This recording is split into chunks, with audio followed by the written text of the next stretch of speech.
পবিত্র মাহে রমজান আসার আগেই ঘরের সমস্ত কাজগুলো আজ করে নিলাম এক এক করে। হ্যালো এভরিওয়ান, আসসালামু আলাইকুম। সবাইকে নতুন আরেকটি ব্লগ দেখার আমন্ত্রণ জানাচ্ছি। কেমন আছেন আপনারা সবাই? আশা রাখছি কাছে দূরে দেশ এবং দেশের বাইরে যে প্রান্ত থেকে আজকে আমার নতুন আরেকটি ব্লগ ভিডিও দেখছেন, আল্লাহর অশেষ রহমতে সবাই বেশ ভালো আছেন। আমি বিথি, আলহামদুলিল্লাহ আমিও খুব ভালো আছি। পরিবার পরিজন নিয়ে সকালবেলা অফ ক্যামেরাতে নাস্তা করে নিয়েছি, আর নাস্তা করেই এসেছিলাম বেডের চাদরগুলো তুলে ফেলার জন্য। আর চাদরগুলো তুলতে গিয়ে হঠাৎ করে যখন উপরের দিকে তাকালাম, দেখলাম যে চারপাশে অনেকটা ঝুল পড়েছে। তো ভাবলাম যে ঝুলগুলো এখনই পরিষ্কার করে ফেলি। আর দেখতে দেখতে তো পবিত্র মাহে রমজান আসার আর বেশি দিন বাকি নেই। তো ভাবলাম যে রোজা রেখে তো এই কাজগুলো আর ওইভাবে করা সম্ভব না, তাই আর কি পুরো বাসাটাকে আজকে একেবারে যত রকমের ঝুল আছে আর যত রকমের আর কি আলাদা যে ময়লাগুলো আছে, এই যে গ্রিল পরিষ্কার করা বা জানালা পরিষ্কার করা, এগুলো আর কি করে ফেলবো। তবে থাই গ্লাসগুলো আর বা এই যে জানালার গ্লাসগুলো আজকে আর পরিষ্কার করা সম্ভব না, শুধু গ্রিলগুলোই পরিষ্কার করে নিচ্ছি। তো যেহেতু রুম আগেই বিছানা চাদরটা তুলে ফেলেছি, তো তারপরে কিন্তু আমি রুমটা ঝাড়া দিয়ে নিয়েছি। আর এখন এই যে জানালার গ্রিলগুলো পরিষ্কার করে নিচ্ছি।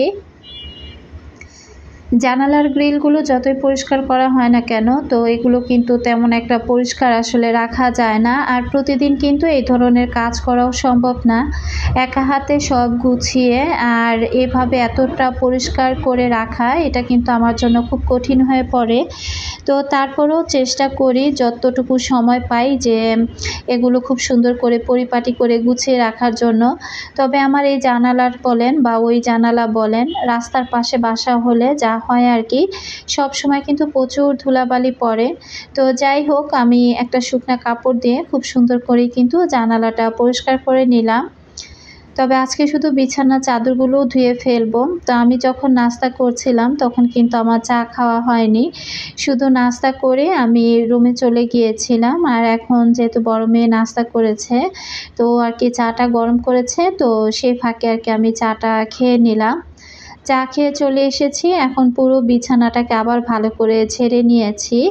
তো ঝেড়ে এরপর আর কি এখন আমি এই তো চাদরটা বিছিয়ে নিচ্ছি। রোজা আসতে আসতে হয়তো বা আরও 2 বার আমাকে চাদর চেঞ্জ করতে হবে। তবে এই রুমের চাদরটা আমার তেমন একটা চেঞ্জ করতে হয় না, কারণ এই রুমটা যেহেতু খুব কম ব্যবহার করা হয় আর বিছানার উপরেও আর কি অত্যাচারটা একটু কম হয়। তো সে কারণে কিন্তু দেখা যায় এই চাদরটা 10-15 দিন এভাবেই রাখা যায়। তো তারপরেও এতদিন যদিও বিছিয়ে রাখতে ভালো লাগে না, সপ্তাহখানেক গেলে আমি চেষ্টা করি সবসময় চাদর তুলে ফেলার জন্য। তো এখানে আমার ওয়ারড্রপের উপরে যেহেতু অনেক ধুলাবালি পড়েছে বা রুমটাও ঝেড়ে নিয়েছি, তো এখন আমি সবগুলো ফার্নিচার এক এক করে ক্লিন করে নিব। এই ছোট্ট একটা ঘড়ি নিয়ে এসেছে, আর এই ঘড়িটা আমার এই ওয়ারড্রপের উপরে শুধু রাখাই হয়, তবে ঘড়িটা ওইভাবে চালু করা হয় না। এটা একটা ডিজিটাল ঘড়ি আর কি, কারেন্টের মাধ্যমে চলে। তো এটার মধ্যে ওইভাবে লাইনও লাগানো হয় না বা চালানো হয় না। তো মাঝে মাঝে এরকম হুটহাট করে জবার আব্বু কিন্তু অনলাইন থেকে এক একটা জিনিস অর্ডার দিয়ে কিনে নিয়ে আসে। তো আমার না এই ঘড়ির চাইতে মাঝে মাঝে মনে হয় যে দেয়ালে লাগানো যে ঘড়িগুলো, এই ঘড়িগুলোই ব্যবহার করতে আরাম। তো যাই হোক, তার যখন যেটা ভাল লাগে বা অনলাইনে যেটাই দেখে সেটাই সে কিনে নিয়ে আসে। তো আমি এই যে এখন শোকেস বলেন, তারপরে আলমিরা বলেন, সব কিছু এক এক করে ক্লিন করে নেব। এর মধ্যে আমি যখন চাদরটা বিছিয়ে ফেলেছি, তখন আমি জবাকে বলেছিলাম যে ভিতরে স্টোর রুমে একটা পাতিলা তুলে রাখার জন্য। তো জবা যখন ওয়ারড্রপের উপরে দাঁড়িয়েছে, তখন আর কি দেখলো যে আলমিরার উপরে আর শোকেসের উপরে অনেকটা নাকি ধুলোর পাহাড় হয়ে আছে। তো আমি বলতেছিলাম যে এখন কি করব, তো আর কি বলতেছে আম্মু দাও ঝেড়ে দেই। তো বললাম যে না, এখন আর ঝাড়াঝাড়ি দরকার নেই, যেহেতু চাদরটা বিছিয়ে ফেলেছি। তো এখন যদি ওইগুলো ঝাড়তে যাই তাহলে আবার আমাকে চাদর তুলতে হবে, আবার নতুন করে সব পরিষ্কার করতে হবে। তো রমজান আসার আগে যেহেতু আবার চাদরটা চেঞ্জই করব, তখন হয়তো বা আলমিরার উপরটা বা শোকেসের উপরটা, এই দুইটা আমি ক্লিন করে ফেলবো। এই রুমের ফার্নিচারগুলো আমার সব ক্লিন করা হয়ে গিয়েছে, তাই আর কি পাপোশগুলো তুলে ফেললাম। আর এখন চলে এসেছি খাবার রুমে। তো ডাইনিং রুমে এসেও দেখলাম যে একদম হালকা পাতলা ঝুল পড়েছে। তো এটা আর কি জবাই বললো যে দাও এই রুমটা আমি ঝেড়ে ফেলি। তো ওই পাশ থেকে ওই রুমটা ঝেড়ে নিচ্ছে, আর অফ ক্যামেরাতে এই রুমটাও আমি ঝেড়ে নিয়েছি। তো এই রুমের ফ্যানটা ঠিকই পরিষ্কার করেছি, ওই রুমের ফ্যান পরিষ্কার করতে মনে নেই। আসলে কাজ করতে গেলে দেখবেন যে একটা কাজের সাথে আরেকটা কাজ কিন্তু জড়িয়ে থাকে, কাজ যেন কখনো শেষই হয় না। এক পাশ থেকে কাজ করি তো আরেক পাশ থেকে আরেকটা কাজ আর কি রেডি হয়ে থাকে, এই হলো অবস্থা। তো আমি সব কিছু আর কি চাদরগুলো এনে আমি ওই ঝুড়ির উপরে আর কি যে বাস্কেটটার মধ্যে আমি ময়লা কাপড় চোপড়গুলো রাখি ওইখানে রেখে দিয়েছি, আর চুলায় গরম পানি বসিয়ে রেখেছি। তো যেহেতু এই রুমটাও ঝাড়া মোছা হয়েছে, তো চেয়ারগুলো আমি একটু ভালো করে পরিষ্কার করে নিচ্ছিলাম। চেয়ারগুলোর মধ্যে না কভার লাগিয়ে রাখলে দেখা যায় চেয়ারগুলো কিন্তু একটু ময়লা কম হয়। তো যেহেতু এটা একদম শুধু একটা পিসে আমি নিয়েছিলাম আর কি টেবিলের কভারটা, তো হোয়াইটের মধ্যে আমি চেয়ারের কভার আর পাইনি, তাই আর কি চেয়ারগুলো এভাবেই আছে। তো ডেলি কিন্তু আমাকে এই চেয়ারগুলো পরিষ্কার করতে হয়। আর অফ ক্যামেরাতে এই রুমের চাদরটাও বিছিয়ে নিলাম, সোফা ঝেড়ে নিলাম। তো কাপড় ভিজাতে এসে দেখতে পাচ্ছি যে সার্ফ এক্সেল ফুরিয়ে গিয়েছে, তো ভাবলাম যে সার্ফ এক্সেলটা এখন রিফিল করে ফেলি। কাজ আর কথা বলতে বলতে অনেক দূর চলে এসেছি। আমার সকল প্রিয় আপু ভাই আঙ্কেল আন্টিদেরকে রিকোয়েস্ট করব, যারা ভিডিওটি ক্লিক করেছেন এখনও পর্যন্ত একটি লাইক দেননি, প্লিজ একটি লাইক দিয়ে ভিডিওটি কন্টিনিউ করবেন। আর যারা নতুন আজই আমার চ্যানেলে প্রথম ভিজিট করেছেন, যদি ভিডিওর কোথাও কোনো অংশ আপনার কাছে এতটুকু ভালো লাগে, চাইলে আমার চ্যানেলটি সাবস্ক্রাইব করে আমার পাশে থেকে যেতে পারেন। তো এই পাশ থেকে আমি এই তো সার্ফ এক্সেলটা তুলে নিচ্ছি। তো দেখলাম যে ওই বোতলে আর সার্ফ এক্সেল পুরোটা ধরছে না, তো বাকি যতটুকু ছিল এটার মধ্যে লাইজল ছিল, তো এটা কিন্তু আমি ধুয়ে পরিষ্কার করে রেখেছিলাম। তো এটার মধ্যে বাকি অর্ধেক আর কি তুলে নিলাম। গতকালকের ভিডিওতে আপনাদের ভাইয়া অ্যাক্সিডেন্ট করেছিল, তো সেখানে কিন্তু আমি বাইকের কিছুটা অংশ আপনাদের সাথে শেয়ার করেছিলাম।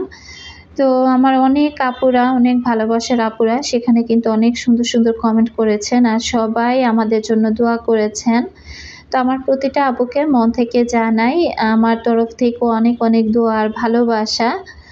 তো সত্যি কথা বলতে যে এই মানুষটা আছে বলেই এখনও হয়তো বা আমার পরিবারের আমার 2টা মেয়ে বা আমরা ভালো আছি। প্রতিটা মেয়ের জীবনেই দেখবেন যে স্বামী ছাড়া সেই জীবনটা যেন মেয়েদের মূল্যহীন। আসলে একটা পুরুষ সংসারে কিন্তু একজন খুঁটি, আর সেই খুঁটিটা যতক্ষণ পর্যন্ত থাকে তো সেই ঘরটাও কিন্তু ততক্ষণ পর্যন্ত মজবুত থাকে। তো আসলে অ্যাক্সিডেন্টটা করার পর আমি কিন্তু সত্যি অনেক আমার মন খারাপ হয়েছিল, আমি অনেক কিছু তাকে বুঝিয়েছি। তো যাই হোক, বুঝ দেবার পর সেও আমার বুঝটা মেনেছে। আর সত্যি কথা বলতে কি আসলে জবার আব্বু নিজে যেটা ভালো মনে করে সেটাই করে থাকে সব সময়। তো তাকে একদিক দিয়ে বুঝাই, সে আরেক দিক দিয়ে আবার সব ভুলে যায়। তবে পৃথিবীতে তো আসলে সব মানুষ এক হয় না, তবে আমার আপুরা যে দোয়া করেছেন তার জন্য সবচাইতে আমার বেশি ভালো লাগা কাজ করেছে। তো যাই হোক, সবসময় এভাবে আমার জন্য সবাই দোয়া করবেন, আমি আমার প্রতিটা আপু ভাইয়াদের জন্য দোয়া করব। তো এর মধ্যে আমি কিন্তু রুমটাও ঝাড়ু দিয়ে নিচ্ছি। আসলে আজকে না কাজ করতে করতে অনেক সময় লেগে গিয়েছে, কারণ এই কাজগুলো দেখা যায় না করলে তো আর হবে না। ঘর পরিষ্কার করলে তো ঘর ঝাড়ু দেওয়া মোছা এগুলো নিয়ে অনেক সময় লেগে যায়। আর আজকে কিন্তু আমি ওয়াশিং মেশিনে চাদরগুলো ওয়াশ করিনি, আমি হাতে খুব সুন্দর করে চাদর বালিশের কভার সব কিছু ধুয়ে ফেলেছি। তা ওয়াশরুমটাও যেহেতু অনেক ময়লা হয়েছে, তো ভাবলাম যে আজকে ওয়াশরুমটাও ক্লিন করব। একেবারে ঘর দুয়ার মুছে তারপর ওয়াশরুম ক্লিন করে এরপর আর কি আমি রান্না বান্না করতে যাব। আসলে সব কাজেরই কিন্তু একটা কি বলবো ধারাবাহিকতা থাকে, যে কোন কাজটার পর কোন কাজটা করলে ভালো হয়। তো আমি যেহেতু রোদ চলে যাবে এজন্য কিন্তু আগে আমি চাদরগুলো ধুয়েছি, ওগুলো ছাদে মেলে দিয়ে এসেছিলাম অফ ক্যামেরাতে। এরপরে পুরো ওয়াশরুমটা আমার ক্লিন করতে আধা ঘন্টার উপরে সময় লেগেছে। আর ওয়াশরুম ক্লিন করলে না আমি দেখা যায় একদম দেয়ালের টাইলসগুলো পর্যন্ত আমি ধুয়ে ফেলি। তো সব কিছু একদম পরিপাটি করে ধুয়ে নিতে আমার কিন্তু আধা ঘন্টার উপরে সময় লেগেছে। এরপর আবার গোসল করা, তো সব কিছু করে অনেকটা সময় চলে গিয়েছে এখানে। তো এখন কিন্তু আমি খুব তাড়াহুড়া করছিলাম যে রান্নাবান্না করতে হবে। তো পরার যে কাপড় চোপড়গুলো ছিল, ২-১টা কাপড় চোপড় সেগুলো আমি এই বারান্দাতে মেলে দিলাম। আর চাদরগুলো যেহেতু একটু বড় বড় টাইপের চাদর ছিল বা কভার ছিল, ওগুলো আমি ছাদেই মেলে দিয়ে এসেছি। এগুলো কিন্তু খুব দ্রুত শুকিয়ে যাবে কাজ করতে করতে। তবে আজকে একদিনে কিন্তু আমি অনেক কাজ করেছি, তো পুরো ভিডিওটা আর আপনাদের সাথে শেয়ার করতে পারিনি। এমনিতেই ভিডিওগুলো অনেকটা বড় হয়ে যায় এই কারণে। তো এই তো আমি কিন্তু পুরো রুমটা একদম গুছিয়ে নেওয়ার পর, পরিষ্কার করার পর ঘরদোর মুছে নিয়েছি আর গোসল করার পর আবার ক্যামেরাটা অন করে আপনাদের সাথে শেয়ার করলাম। এখন রুমটা দেখতে কিন্তু খুব সুন্দর লাগছে, একদম যেমন পরিপাটি আর তেমন মনে হচ্ছে ঘরটা একেবারে ঠান্ডা একটা হাওয়া বইছে ঘর দিয়ে। তো আসলে পরিষ্কার ঘরদোর দেখতে তো সবারই ভালো লাগে। তো এর মধ্যে কিন্তু A to Z আমার একদম পুরো বাসার কাজ শেষ। এখন চলে এসেছি রান্নাঘরে আর অফ ক্যামেরাতেই কিন্তু কাটাকাটির কাজগুলো করেছি।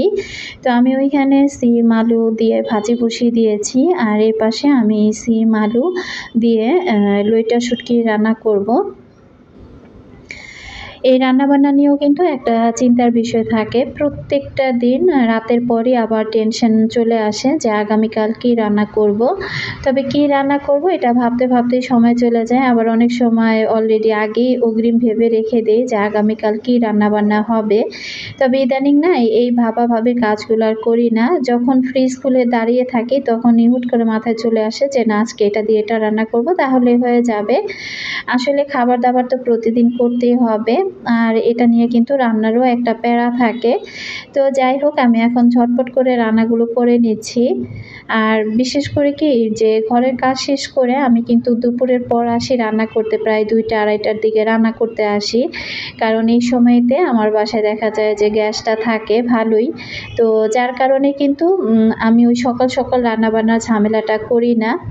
আর এই যে এটা কিন্তু লটিয়া শুটকি না, আমি বলেছিলাম লটিয়া শুটকি, এটা হচ্ছে ওই যে বাঁশপাতার মতো নিয়ে একটা শুটকি আছে, এটা ছোট ছোট। তো সেই শুটকিটাই আর কি আমি রান্না করে নিচ্ছি। তো এই শুটকিটাও কিন্তু আমার ছোট বোনের দেবর আর কি, ও চিটাগাং গিয়েছিল আর কি, কক্সবাজার গিয়েছিল, সেখান থেকে আর কি নিয়ে এসেছিল। তো ভাবলাম যে এই শুটকিগুলো খেতে বেশ ভালোই লাগে আর এই শুটকিটা দিয়েই সিম আর আলু দিয়ে রান্না করি। তো এখানে কিন্তু আমার ভাজিটা হয়ে গিয়েছে আর আমি ধনিয়া পাতা দিয়ে দিলাম। আর আমি কিন্তু এর আগের ভিডিওতে বলেছিলাম যে আমি আমার কিচেনটাকে কিভাবে সাজিয়েছি। তো এই যে সাদা র্যাকটাই কিন্তু আমি আমার চুলার পাশে নিয়ে এসেছি। আর যে পাশটাতে র্যাকটা ছিল ওই পাশটা কিন্তু একেবারেই এখন ফাঁকা, ওইটার উপরে কোনো র্যাক বা অন্য কোনো কিছু কিন্তু নেই। তো যাই হোক, হাতের কাছে জিনিসগুলো আনার পর আসলে কাজ করে ভালোই লাগছে। তবে একটা বিষয় কি, এগুলো না সবসময় এখন আমার ক্লিনিংয়ের উপরেই থাকতে হবে। যেহেতু চুলার পাশে রাখা হয়েছে, তো আমি জানালার একটা পাশে আর কি পুরো একদম লাগিয়ে দিয়েছি, লক করে দিয়েছি আর কি, যে একটু ফাঁকা ফুঁকা থাকলেই তো ধুলোবালি এসে একদম জারগুলোর অবস্থা খারাপ হয়ে যাবে। আর একটা জানালা আর কি আমি খোলা রেখেছি। তো এই তো আমি এখন কিন্তু এই যে রান্নাবান্নাগুলো করে নিচ্ছি। আর বিকেলের কাজকর্মগুলো আজকে আর আপনাদের সাথে শেয়ার করব না, এটা পরবর্তী ভিডিওতে শেয়ার করব।